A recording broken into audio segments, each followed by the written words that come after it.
The person that we have with us today is connected to two of the coolest organizations on the planet in their own respect. And if that wasn't enough, he runs one of the most popular and controversial podcasts called Advertising is Dead. I don't know if it gave you chills, it sure did to me. So without further ado, let's welcome our guest for this episode of MICAST, the official MICA podcast, Mr. Varun Duggirala, the co-founder and content chief of The Glitch, the agency which is behind Netflix's surreal marketing across platforms. It's a pleasure to host you at MICA, sir. Controversial by name only, not necessarily by content. But yeah, that idea was to that the reason why the name works is because people listen to it because they've heard the name. That was the whole idea. Actually, agreed. I have to answer to a lot of people for that. Yeah, actually, even when Siddharth Deshmukh sir told us about your podcast, and he was actually, aggregating the fact that advertising is actually dead, he was justifying it. So we kind of got interested and we went back and heard a couple of your episodes and we got to know that your content is completely different from what he was talking about. Yeah. So obviously. So apart from that, is this your first time at MICA? Or this is my first time at MICA. It's actually, we have a bunch of people like who work at Glitch who are from MICA. Yeah. I was telling someone today when I came here that I've also noticed that they're the only people who still carry that hoodie around. And I've never seen anybody else take their college hoodie and wear it for so many years. But I've seen that everybody from MICA has done that. Yeah, MICAs and hoodies. Yeah, so which is why it was actually nice to come here, right? And I got to walk around the campus, see the monkeys. Yeah, they are an integral part of our community, actually. And Shalendra sir actually was here before and he was recording his own podcast. And we were asking him like what are his special moments at MICA which makes him a MICAN. So he actually talked about monkeys, sitting at his windowsill and just looking at him, staring at him indefinitely. So it was it has always been a huge part of MICAN community. So you have come here for a TEDx TED talk. Yeah. So how did that go? It went well actually. So I've been off late kind of thinking about the kind of things which I like to speak about, which I do normally in normal conversations, and I thought, okay, could that be an interesting topic? So I actually spoke about how we can all have better conversations. Okay. Like what I've learned about the whole point of conversations and how we all worry about having meaningful ones, right? We all kind of hold back a little bit. So the idea was kind of touch upon that and kind of also my learnings over the last year odd and doing about 65 episodes of a podcast has been that the whole job is to have a conversation. So what my learnings are and kind of putting that out there. So it was quite fun. I mean, I think people enjoyed it, but okay. That's what you guys to tell me. No, I'm sure people must have enjoyed it. Yeah. Also, coming back to your TED topic, and so you talked about how exactly what was the conversations, right? The conversations, yeah. So how exactly do you do that? Like, because after 65 episodes of podcasting and after such a career in advertising, it becomes hard to again do the same thing. So I don't do the same thing, right? Okay. The whole point is this, and this is what I tell people all the time. If someone calls me today and saying have a conversation with me and explain to me how media planning works or how go really deep into data analytics, I won't be able to talk about it because I don't know. I know surface level information because that's not what I do on my day-to-day job, right? Okay. What I do on a day-to-day job is actually look at I've done a lot more operations in my career than I have actually done execution. When it's execution, it's been a lot more production and content. Okay. But because I tend to interact with people across spaces and because I make sure that I'm conversing with enough people, what you actually learn is that the technical stuff you can always learn.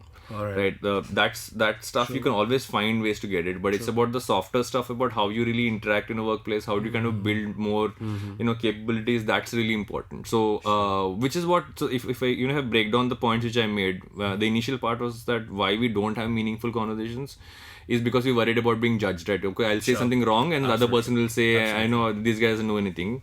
One is to take that whole insecurity out of the way, but then also kind of focus on a few things. One is to talk about the fact that you need to talk like a human being, right? If you're only going question answer or if you're only doing an interrogation, then it's never a nice conversation, right? You have to share stuff that you've experienced. Absolutely. Get personal at times. And hear the other person's stories as well, right? And as long as you start sharing stories, that really helps. Okay. I also then spoke about how we need to listen more.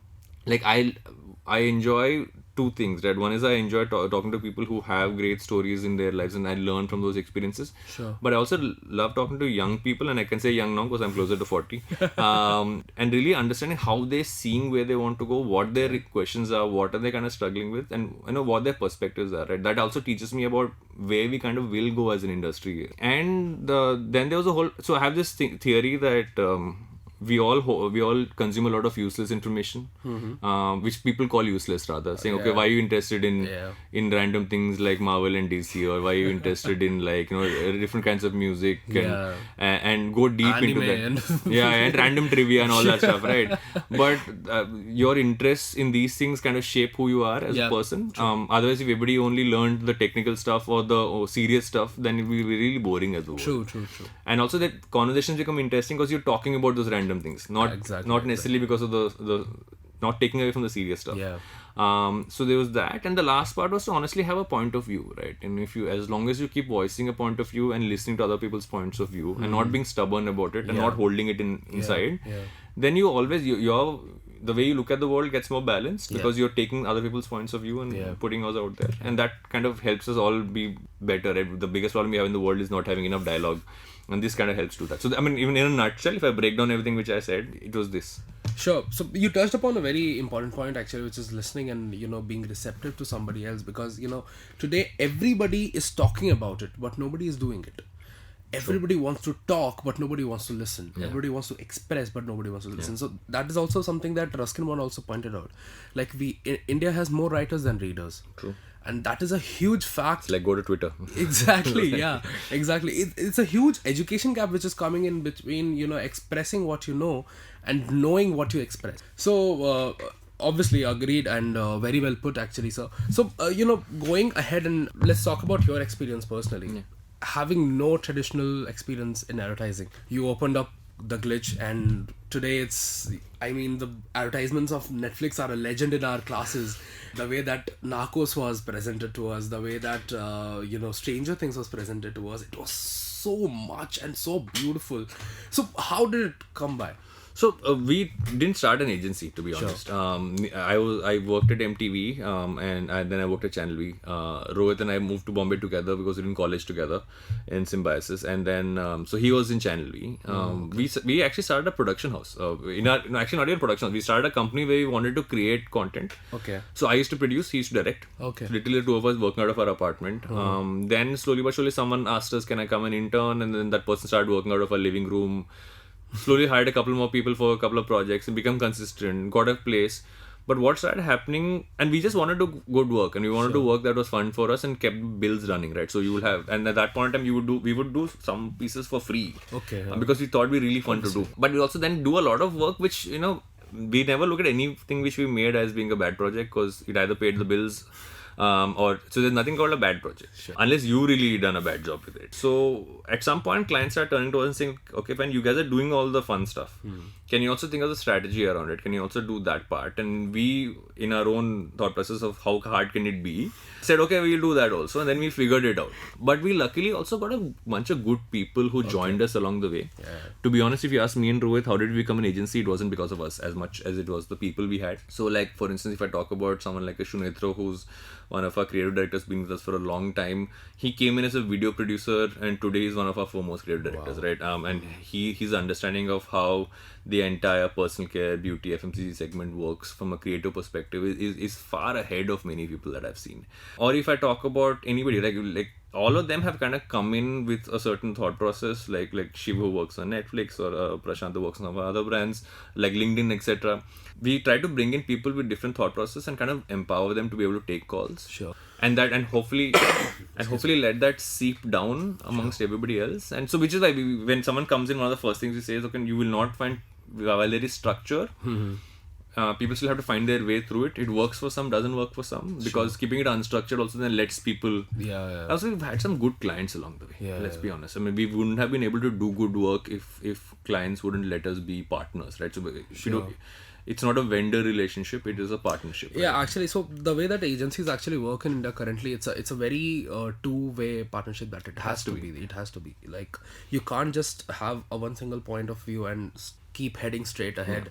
So when we talk about agencies and clients having a relationship, nowadays a lot of clients are opening their own agencies. Yeah. And I think this trend somewhere started when Reliance opened Mudra, and even before that. It's been a trend for a while now, right? Because naturally the progression has been that someone works in an agency, you get an opportunity to work on the brand side. You already know how the agency thing works. You start building it out internally, right? It's a natural progression. Okay.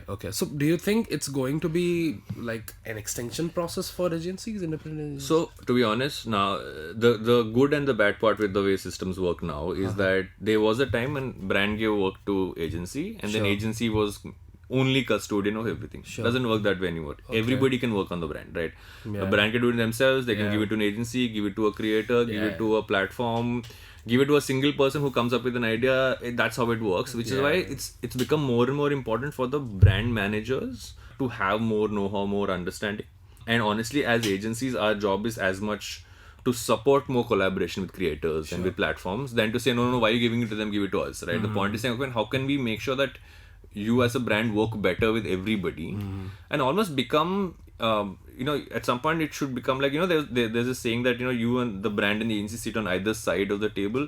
You almost should be sitting on the brand side of the table and saying, okay, you should actually don't give this to us, give it to that person because they're the right people for the job. And that in the short term wise might seem to someone like, oh, why is that's not business sense because you're giving the work to someone else. In the long term, it makes this relationship a lot stronger, right? True. So like for instance, many of our clients work with multiple partners, but what we try and do is, okay, when we always try to put our point of view across as to how they can do it better, but always letting the person who's doing the job do their job, right? Not try to interfere and say, no, because you've taken this from me, so I will, I try and make sure you don't do a good job. That's But agreed, but isn't that a little idealistic for the industry? It's the only way it'll work. I don't think we have a choice, to be honest, because the brands have evolved very quickly. Okay. They've gone from doing from a few assets every year in marketing to now doing something. They're pretty much like publishers now, right? Definitely. So brands now demand everybody to work together. And the thing is, everybody says that, okay, this seems too idealistic. But that is the normal now, right? So will there be arguments? Of course. Will there be people who will have different points of view? Always. Yeah. But we all live in perpetual chaos and flux now. So that is necessarily how we need to all work. Okay. Which is both fun as well as a little more hectic than now. Interesting. Well, it requires a lot of brain waves to go into it, and a lot of guts actually to actually suggest to your client. As long as you can keep as long as you take enough time for yourself. There needs to be a mix. The whole point, especially with the way it works now. If you don't have a work-life balance, that is the worst thing you do to yourself, right?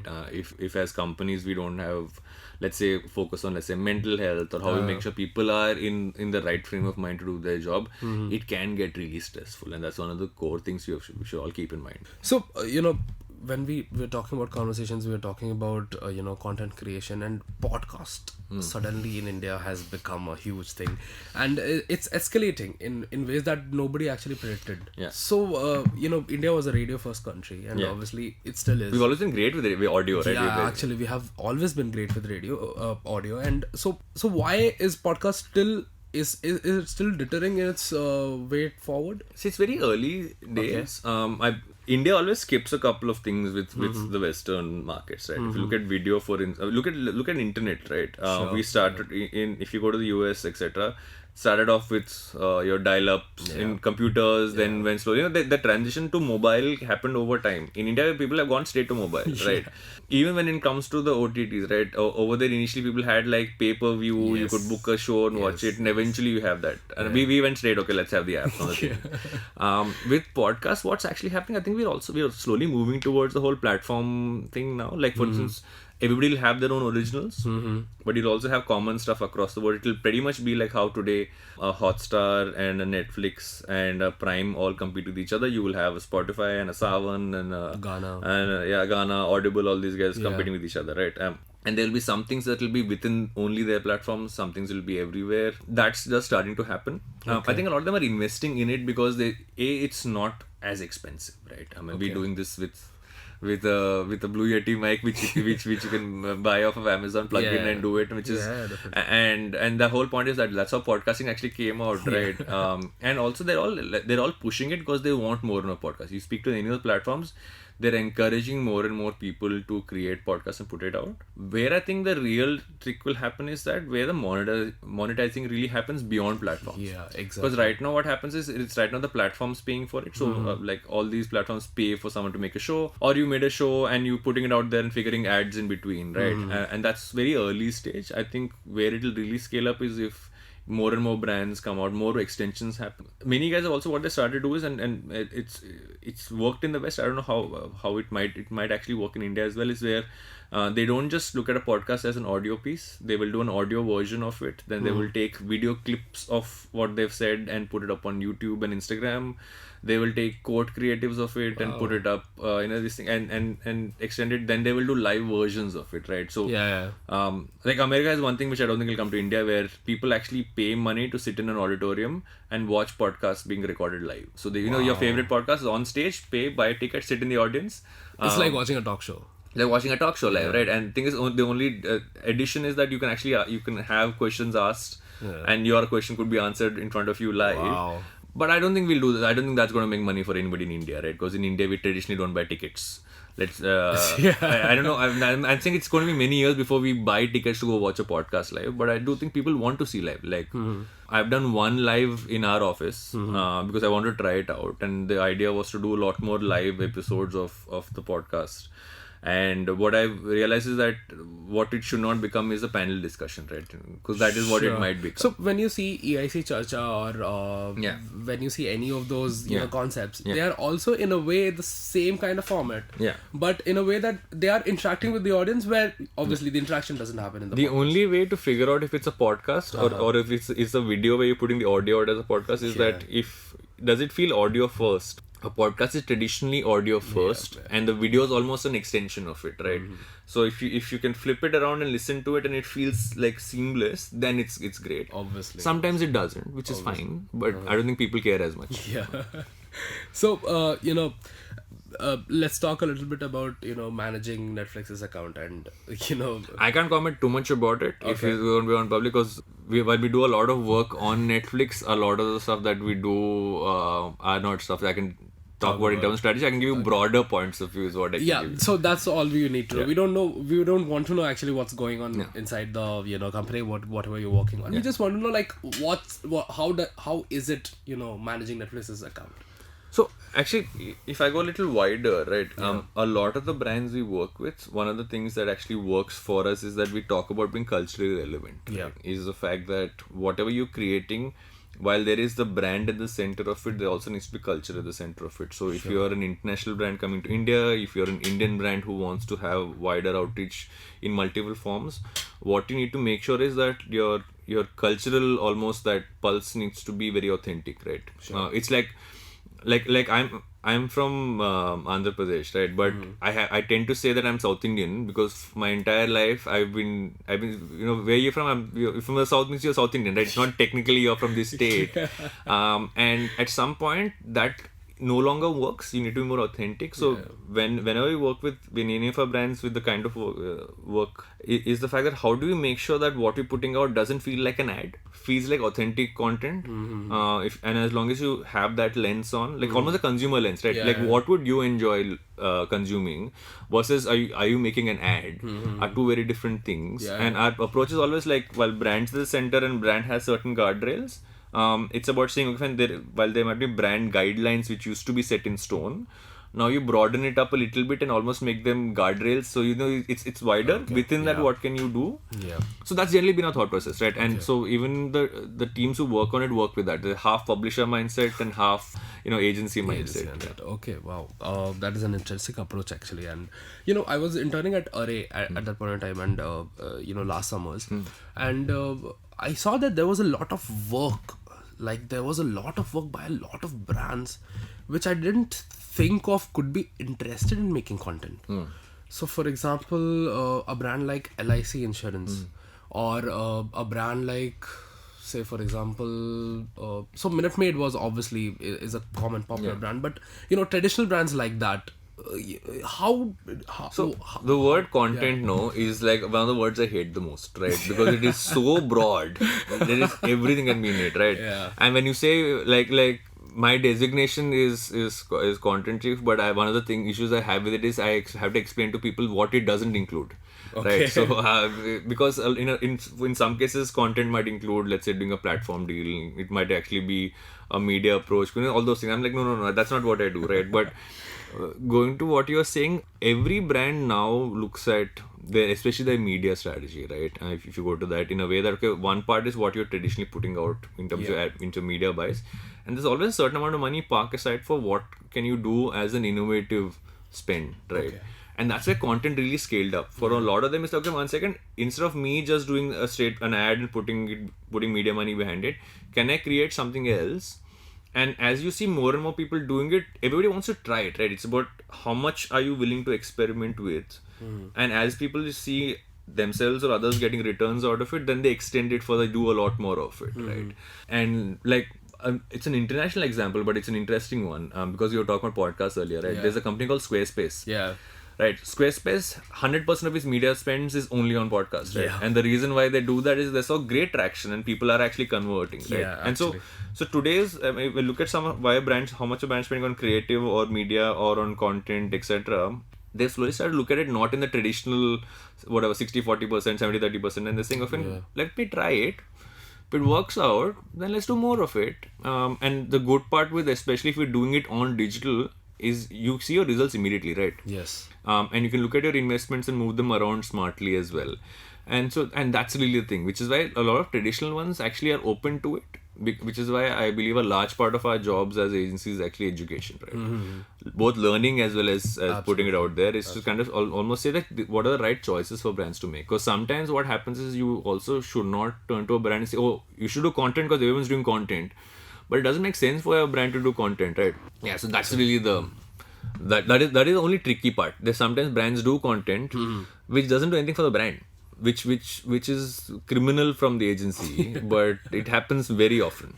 So in this position, are you like forced to do a content piece even against your will, or is it something like you just do it for? So I'll tell you what, there's a simple theory I followed personally, and especially the way our organization works, and everybody has a different point of view on it. Not from any sense, but we all align on the strategies that at the end of the day, it's our job as an agency to be the best partner to the client, right? Which means we need to say that, okay, fine, you're spending money on X, which we think is a bad thing to spend on, even if it is something which will get us great billings. We need to turn around to saying this doesn't make sense, because that's what makes us a better partner to you. But if you feel that in spite of, and our point is to advise you, right? But as a brand, it's then your call to say, do you want to take my advice or not? That's on you as a brand, but we need to be able to have almost build that relationship with a brand to say that they value that relationship. And most of the brands we work with actually value that. And when we turn around and say this doesn't make sense, most times they do agree unless it aligns with the larger strategy. Okay. If someone says, okay, larger strategy of the company is to experiment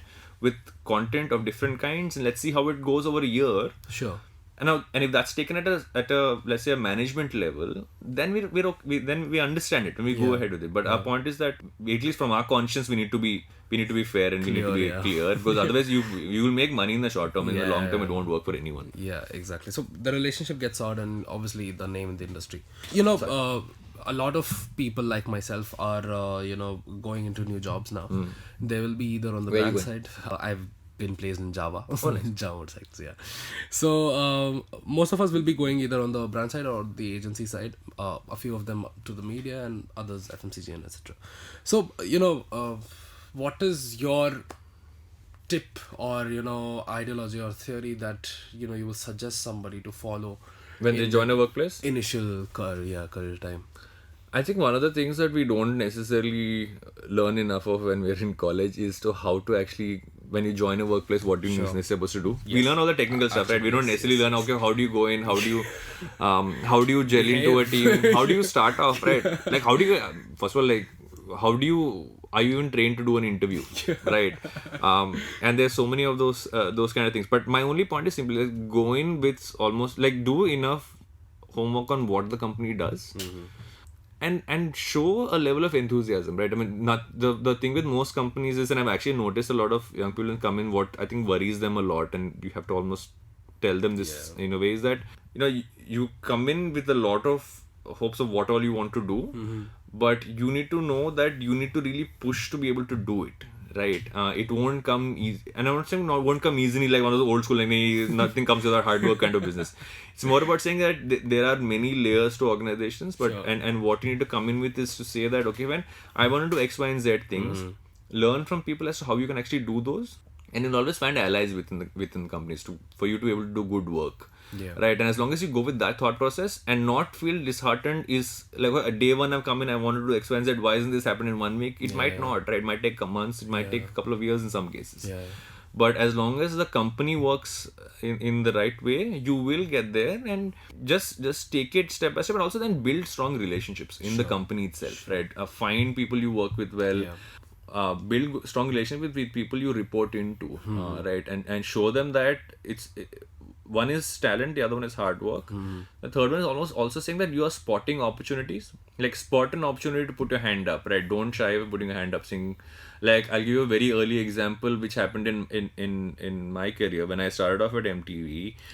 There was once a meeting when my first boss was Raghu, and he had said that no, he's sweet only. So he had asked a question, and he said, does anybody have a point of view on this? And a lot of the people did not put their hands up, except for a couple of senior people. Right? I put my hand up. So he's like, what do you know about this? I'm like, I don't know. You asked me the point of view, I'll give you my point of view. So he smiled, he heard me out, right? So no harm in doing that. You will have people who will not like that, but it's fine. I mean, it's important to put that across. Yeah, absolutely. That's my advice. Thank you so much. And it's also fun. Yeah, so you don't over stress about, it's a work, it's a job. You have fun doing it. No, definitely. I think work is very underrated at some level, because people keep demonizing work life, and it's so mundane and it's so boring. But you can make it interesting on your own, and you can. Your job is make it interesting. Is actually the right way to put it. Yeah, exactly. So if you're spending 8 to 9 hours, 10 hours in the same place, doing the same work for different clients or the same client, it could be anything. You have to make it interesting in one way or the other. So yeah, thank you, Varun. Thank you so much for coming down here. Yeah, it was a great conversation. I loved it, and I hope our listeners would love it as well. I feel like wherever I go, podcast follow. So it's good. Yeah, it was amazing. So we had Karthik also a few months back. Oh yeah. I know he was telling me he came here. Yeah. So we recorded a podcast. Rohit came here as well, right? Rohit came here as well. Yes. So Rohit took a class for us in social media and content marketing. Nice. Yeah. So that's when we got introduced to all. Also, asking me and Rohit about how workplaces work and advertising works is a bad idea, because both of us very quickly, after 3 years of having jobs, went rogue and started our own company. So we're also not the best people to ask that question. I think we need more of you who can take the action, and not just in advertising agencies, but I think in the country at large.